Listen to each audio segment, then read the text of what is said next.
Several of the meteor pictures are nicely framed with the field and trees as the moon comes up and the stars disappear.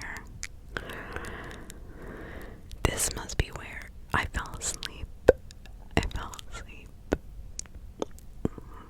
As I scroll through, I notice the waves in the field. So I didn't dream that. I enlarged the picture. My breath catches in my throat. Red eyes. I push to the right and see another set of eyes. I zoom back out and count dozens of them. Every hump of grass has glowing red eyes looking out. Oh my god. My spine turns to ice when I hear scraping at the back door. At the back door. Story number 2.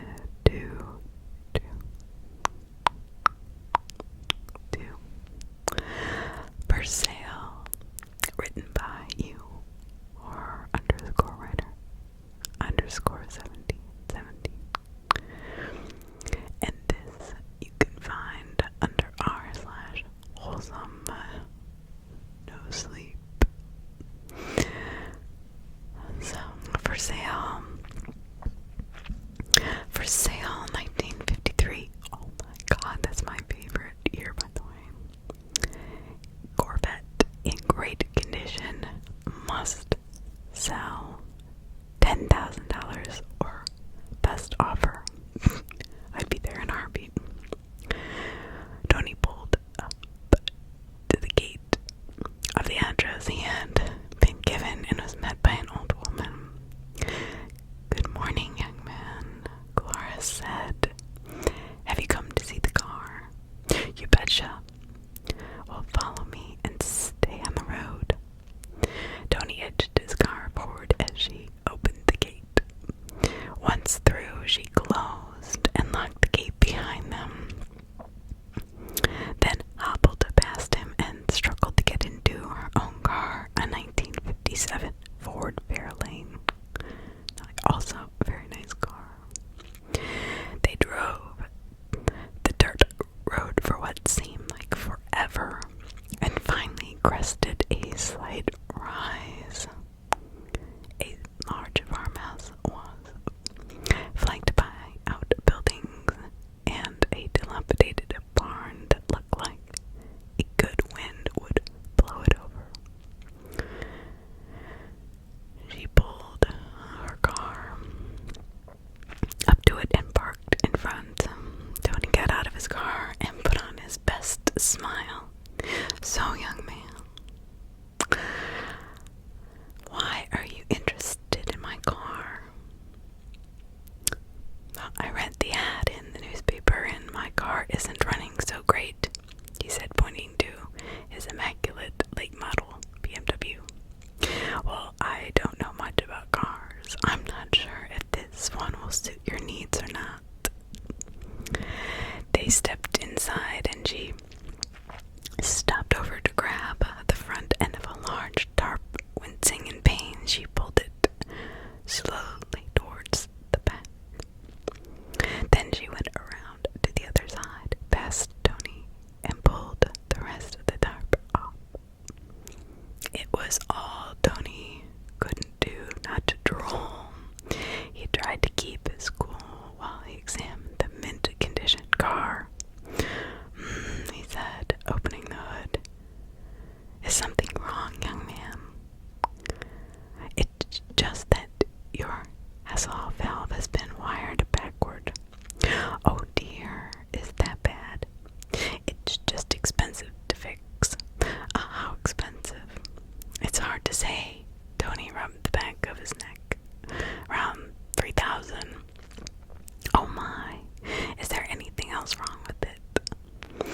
looks like your Dusseldorf compensator is jammed.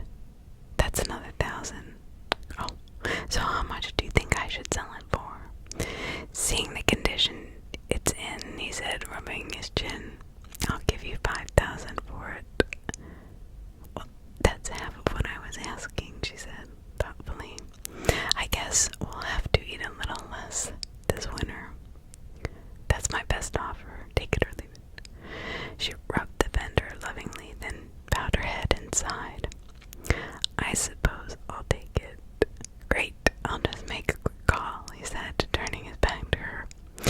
Oh, there's no cell service on here, she said, as she cracked the side of his head with a baseball bat. We wouldn't want you calling for help. That would ruin everything. He lay on the ground stunned when she lifted the bat and sent it whistling towards his skull again. More power than she seemed to have in her ancient body. He turned to crawl away, but she savagely swung again and again, connecting each time with his skull splattering red and even eventually gray. Hasselhoff valve, smack. Dusseldorf compensator, smack. Who's the fool now? She said, hovering over him with a maniacal grin. You came out here to the middle of nowhere alone thinking you were gonna steal from me. Tony tried to say something, but all that came out of the blood gurgle of his final breath. Breathing hard, Cloris hovered over the body when a large man wearing bloody coveralls walked up behind her. She whipped around, bat at ready. Oh, it's just you, Tom. Another one, he said, assessing the pool of blood and the corpse lying in it. You would think we had a sign out front that said, please rob us. I guess they'll never learn. You know what to do.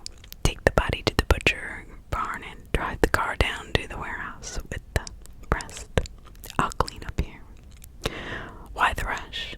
Oh, I have another buyer coming in about 20 minutes. At this rate, we'll have enough meat for the next 3 winters, Tom said as he picked up the body and walked away. Meanwhile, Cloris threw sawdust over the bloody floor, then wiped and any blood flecks off the car and covered it back up. She had just finished and drove out to the gate when a pickup truck pulled up. Good morning, David said cheerfully. Oh, good morning to you, sir. I hope I'm not taking you away from anything important. Oh, no, just taking care of some trash, she grinned. Follow me, please. He followed her down the road to the old barn. May I help you with that? He asked as he pulled the tarp off. Oh, that would be very nice, young man. Wow, she's a beauty, he said, as they laid the tarp on the ground. He admired the interior while reaching for the hood. Release. May I be my guest? He popped the hood and his eyes grew wide when he saw the engine. He slowly circled the car in silence, examining every inch of it. When he was done, he looked at her. He took a deep breath. Ma'am, there is no way I could possibly give you $10,000 for this car. Oh, really? She said, subtly reaching for a bat. Why is that? Because it's worth at least 60. What? I've never seen one of these cars in such immaculate condition. You need to change that ad right away. Quite frankly, I'm amazed someone has not stolen this beauty from you for only $10,000. So you don't want the car? On the contrary, I want it very much, but unfortunately, I do not have the money to pay you a fair amount. Cloris stood spellbound, admiring the honesty of this young man. The spell was broken when the bat fell She reached out and shook his hand. "Thank you, young man, for putting my welfare above your own." He shook it and smiled. "Oh, you're very welcome. I think you should keep this car. By the way, you have taken care of it. I can tell that you love it."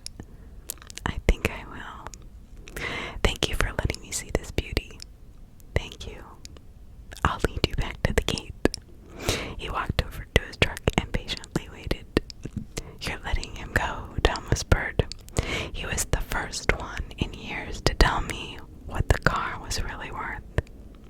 Maybe there's some good left in this world."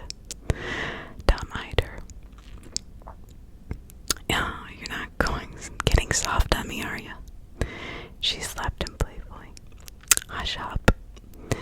She led David back, unlocked the gate, and waved as he drove away. The truck was barely out of sight when a late model Corvette pulled up. "Good morning," Gloria said. "Have you come to see the car?"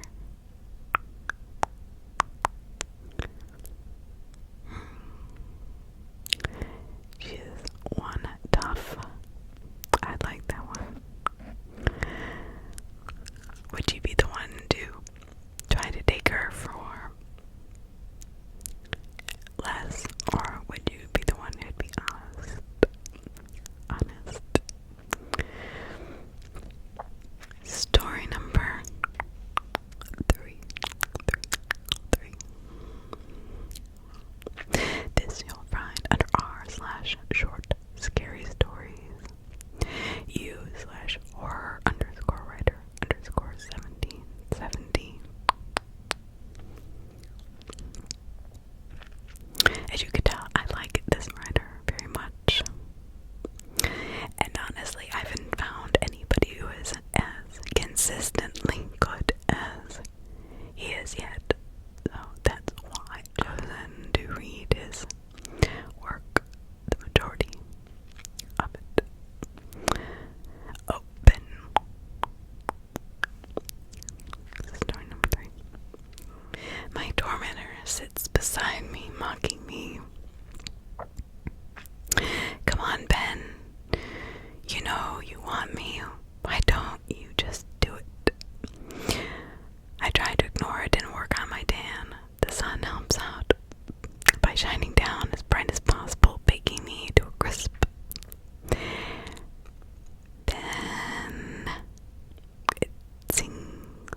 listened until I was soaking wet, then I made a feeble attempt to open my mouth as wide as I possibly could and allow drop after life-saving drop to slowly fill it.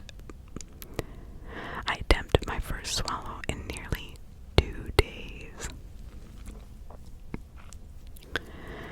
Try as I might, I cannot do it. My throat is swollen completely shut.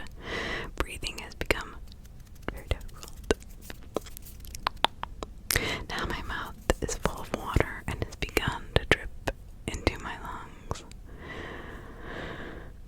4 days ago I would have just spit the water out, but then 4 days ago I was able to swallow.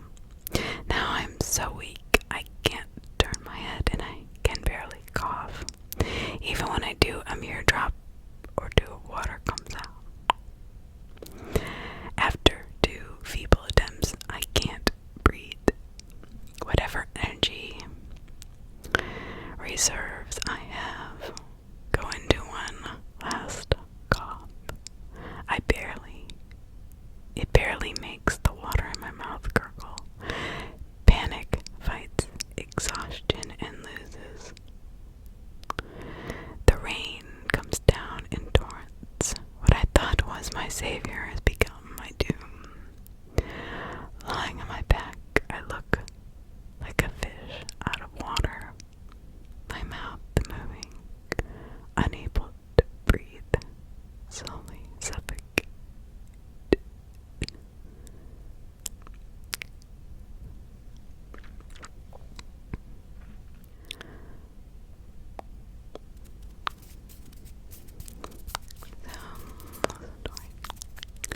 Number four. Avian. And this one has quite a few awards, so you can check it out on r/short scary stories. Avian. Time of death 8:46 a.m. Everyone in this room is under quarantine, the doctor says. If this is what I think it is, we are all dead. 8:44 a.m. Clear. The machine sends electricity pulsing through my body. No pulse. Shock him again. Nothing. Flatline. The doctor pulls down his mask slowly. Then we'll know for sure. Won't an autopsy show it? Let's find out. I'm calling it. 8:40 a.m. Blood sprays from my mouth as I cough uncontrollably. Vitals dropping. The nurse yells, "We're losing him." Charge the defibrillator. Did you draw the blood sample I wanted? Not enough time. I need that sample. Defibrillator charged. 8:36 a.m. So I hear you have the flu, the doctor said. I start to cough. Sorry about that, I told the doctor. That's okay. When did you notice? Cough whacks me to the floor. Nurse. Yes, doctor. Get me some vitals and a blood sample on this guy. He's seizing. Crash cart to room 5 stat. 8:34 a.m. Finally, I think I have writer's cramp. The doctor will see you now. Follow me to room 5. I still feel a little silly. It was just some freak occurrence. Good morning.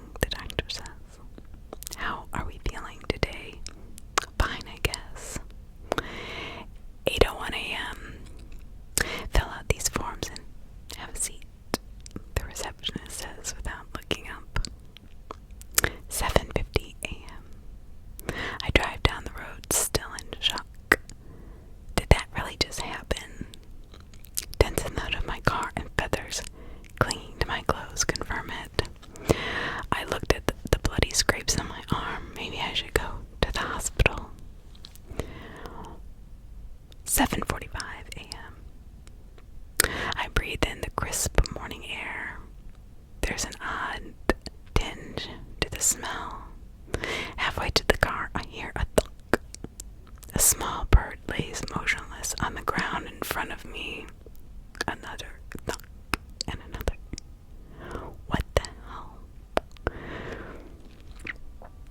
I look up to see a hailstorm of birds falling towards me. Eyeing the distance, the car is closer than the house, so I sprinted for the car. The rain of death intensifies. Bodies hit me left and right. The ground is now covered with avian corpses. Their bones crunch under my feet as I struggle to open the car door and dive inside.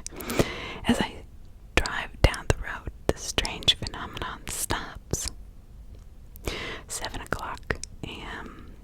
The alarm clock crushes my dreams of lounging on a beach. Shower, dress, coffee, toast. I watch the news during my morning routine. The CDC reports that a new strain of bird flu may have made it to our shores. Officials aren't yet sure if it's contagious to humans, but to be on the safe side, they recommend caution. If you see a dead bird, don't go near it. Call the number on your screen immediately. I turn off the TV and walk out the door.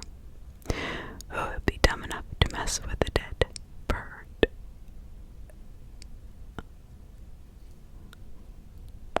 Dead bird.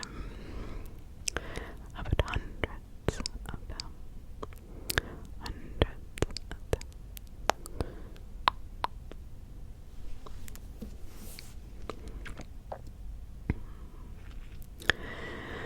Number 5.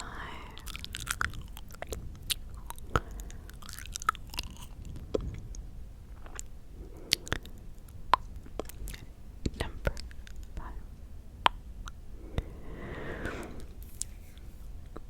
Dear John, a letter to the undead.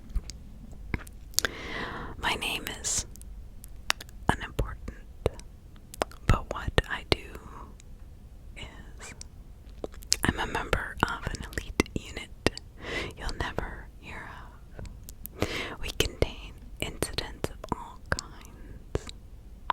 Not only do we deal with the physical issues, but we also keep the information from the public. It's better that way. It keeps people from, panicking and maintains order. I found a notebook on my last mission. Even though it violates the rules, I owe it to the author to tell his story. I know it'll be written off as a conspiracy theory or some crackpot Reddit post, so there's no real danger, I think. It reads, here I sit in this moldy, cold, godforsaken cell, awaiting my unfair death sentence to be carried out. I can't stand my neighbors. They're noisy and they stink. It's my own fault. If I hadn't been responsible and tried to help, I wouldn't be here right now. Ironically, doing the right thing has doomed me. It all started a long time ago in a golden age that I like to call last week. Good morning, Mrs. Watner. You're looking as lovely as ever, I said. For someone who looks so old that even the mummy would turn tall and run from, I thought. Why, Jonathan, aren't you sweet? Thank you, ma'am. Will that be paper or plastic? Paper, of course. We can always grow some more trees, can't we? Yes, ma'am. And maybe one day soon we'll use some for your coffin. The old crone drifted away, flashing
as his gnarled fingers reached into his pocket and pulled out 2 brand new $100 back. I handed back his change and said, "You have a nice day now." He shot me a look of scorn mixed with pity that I would expect to see a hunter give to a wounded prey. "Humph," is all he said as he scuttled out through the door. As I watched him go, with the same look of scorn and pity, a man stumbled in the door. He wasn't remarkable in any way, but something told me to keep an eye on him. He was of average height and size, but he shuffled instead of walking. The look in his eyes was vacant, as if the lights were on, but no one was home. He shuffled past me just as Jane returned to her register. She shot me a look of gratitude, just a little hint of affection. But I was too focused to acknowledge it. As if mesmerized, I drifted behind him, trying to remain inconspicuous as he slowly made his way to the pharmacy section. I turned the corner, and there he stood, swaying back and forth, as though driven by a non-existent breeze. I approached him and said, "Can I help you?" As he turned towards me, I could see scratches on his neck and a hint of dried blood under his jacket. He stared at me with those empty eyes.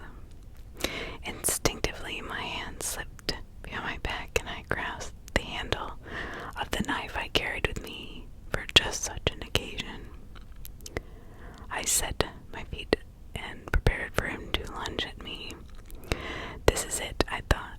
12 years of working in this menial job have finally paid off.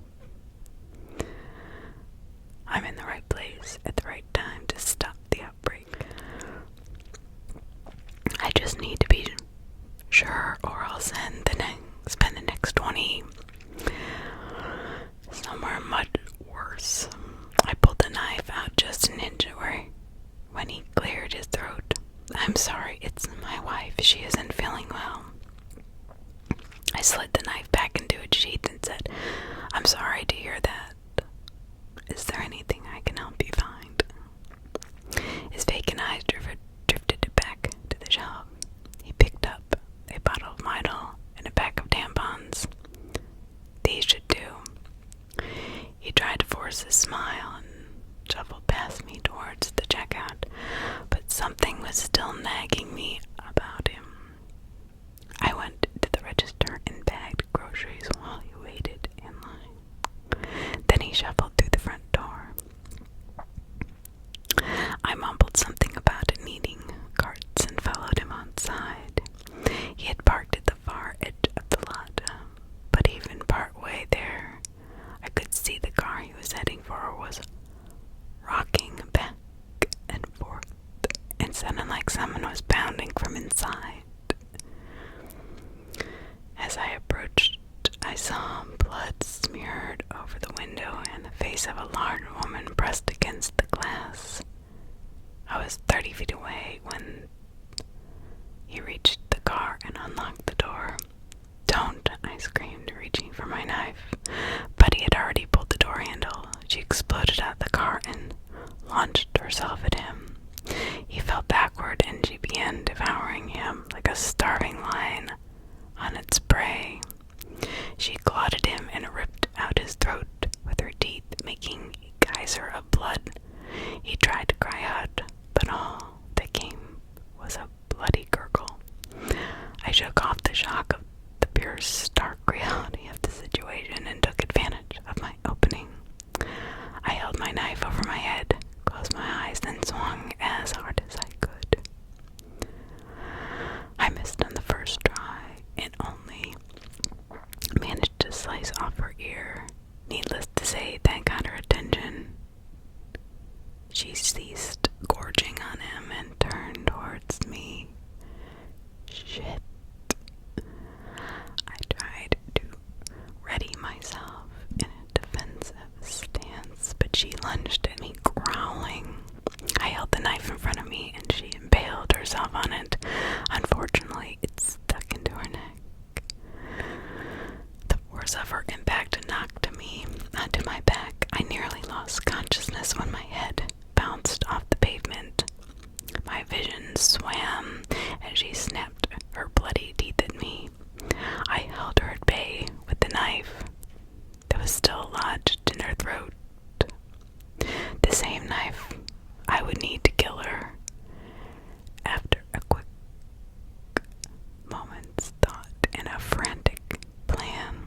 shoved my forearm into her chest and yanked my knife free. I lost ground in the process and felt her teeth scrape my nose as I swung the knife around and buried it in her ear. It looked like a movie on pause. She stopped with her mouth frozen open, then slowly rolled off of me. I sat up as best as I could, stared down at her, my knife out, and shoved it in his ear just before he turned. "Freeze!" came a yell from behind me. I turned to see 3 police cars with lights flashing, 6 officers, all pointing their guns at me. "Drop the knife, get on your knees, and place your fingers behind your head," the officer said. "Are you kidding me?" "I just saved everyone," I said, incredulous. "Do it now or we will shoot you." My knife clattered to the ground, and I did as I was told. In a heartbeat, I was cuffed and stuffed riding towards the station. "Third-degree murder, are you nuts?" I yelled at the attorney seated across the table from me. "That's the best I can do. You brutally murdered 2 people in broad daylight in the front of dozens of witnesses. They weren't people anymore." "Let me guess, you thought they were." "Yes, I did, and they were." He threw his papers into his briefcase and started towards the door. "I'll register an insanity plea if you want me to." "I'm not insane."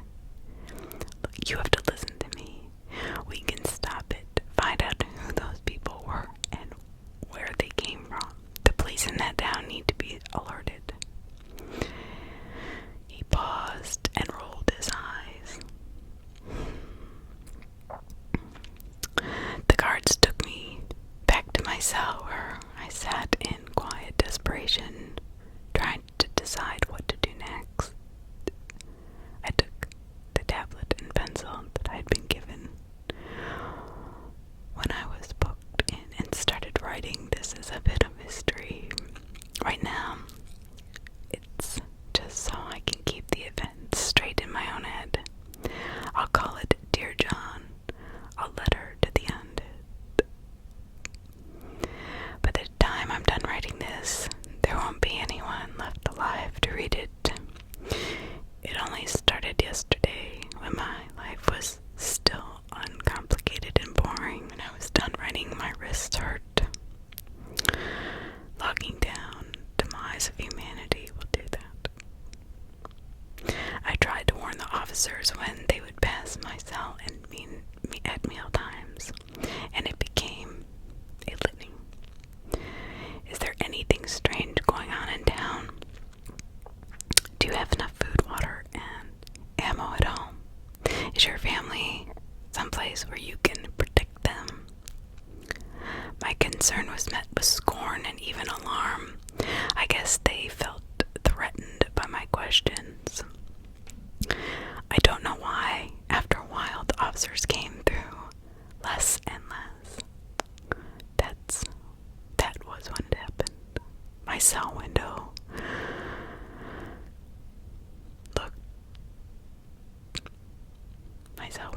looked out toward the truck stop.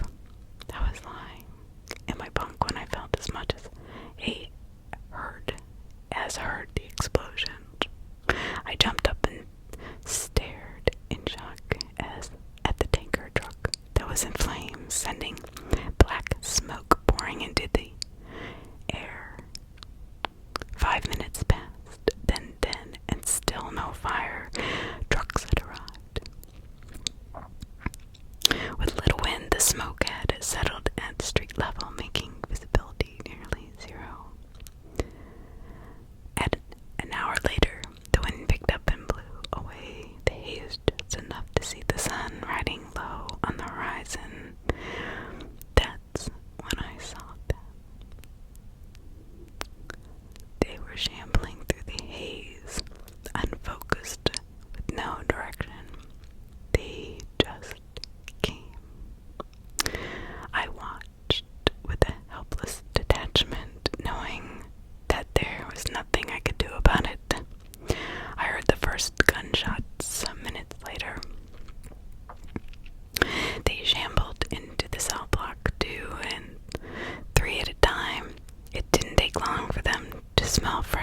seem to have doubled in number.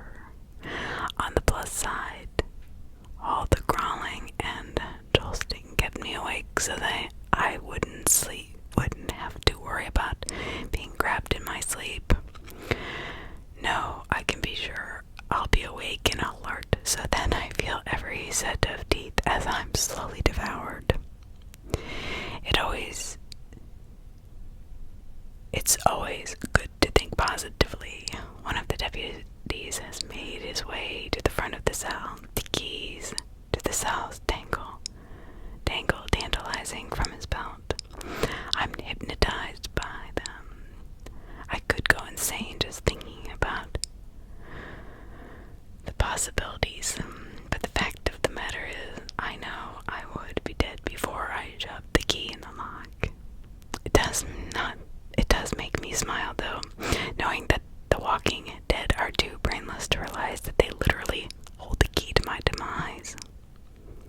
Day 3. I did it. I'm not proud of it, but the overwhelming thirst drove me to it. Unfortunately, there's not much left in the bowl. I flushed to see if the water level would rise again, but it didn't. I've kept the bowl clear of contaminants, though.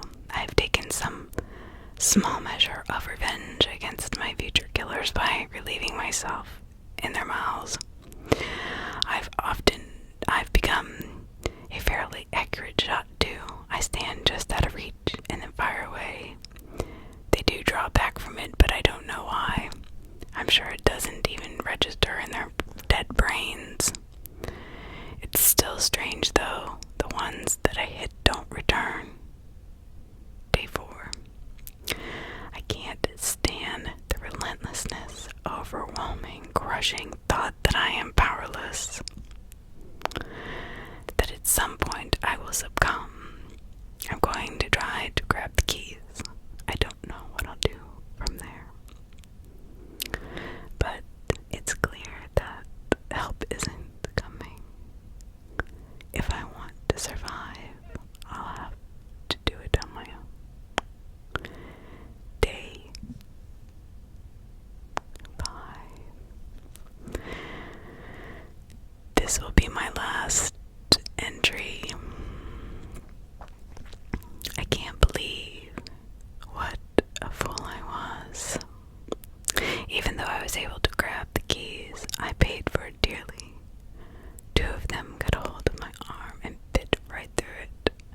I wrenched away with all my strength, screaming in sheer agony as my injured arm ripped away from my body, leaving them with the snack and me with the bloody stump.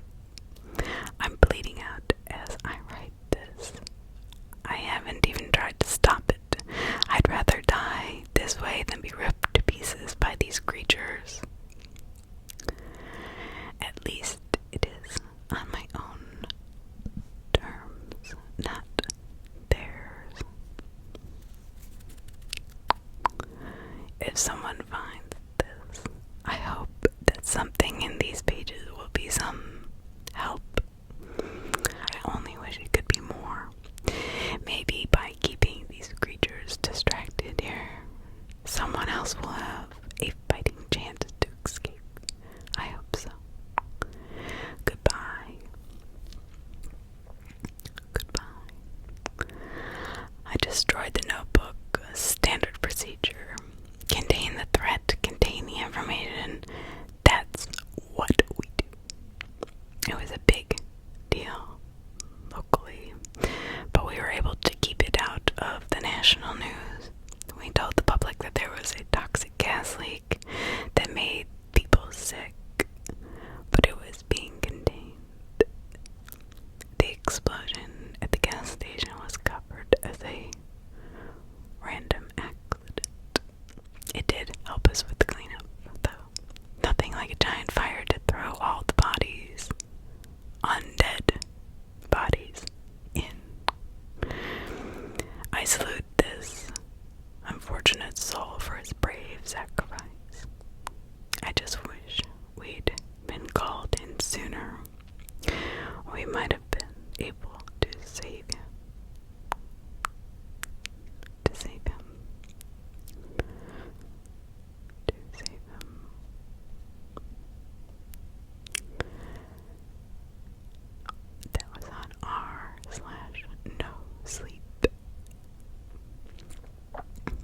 u/horror_writer_1717.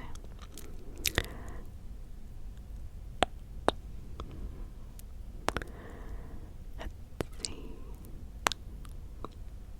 Shall we read one more?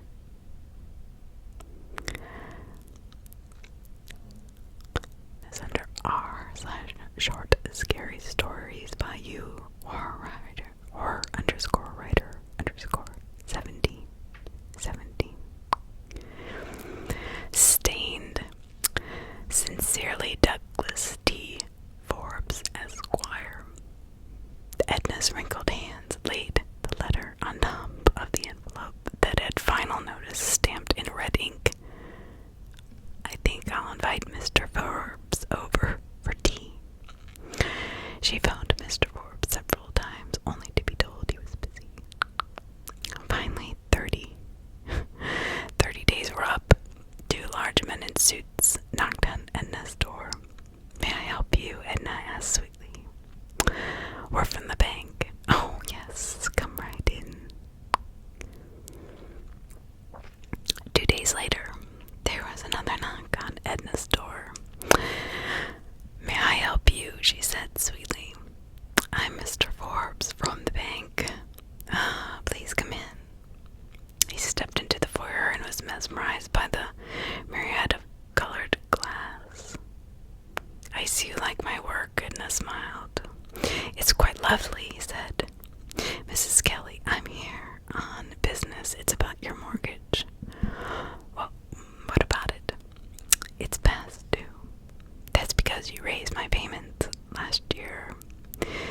There was a change in the law. We're allowed to do that now. So you're to take my house that I've been paying on for 39 years. That's correct. So you're... okay, that's correct. So how much do I need to come up with to keep it? With late fees, taxes, fees for house calls, compounded daily for 12 months, that brings it to $42,000. Wow, that's a lot. But happily, I came across an old box of antique coins." "Really?" he said. "Follow me, I'll show you." She led him down the hallway that was lined with stained glass artwork. "Did you do all of these yourself?" "I've never seen stained glass this detailed before. How do you work with all those tiny pieces?" "It's a labor of love." "Who are these people?" "All my ex-husband's children.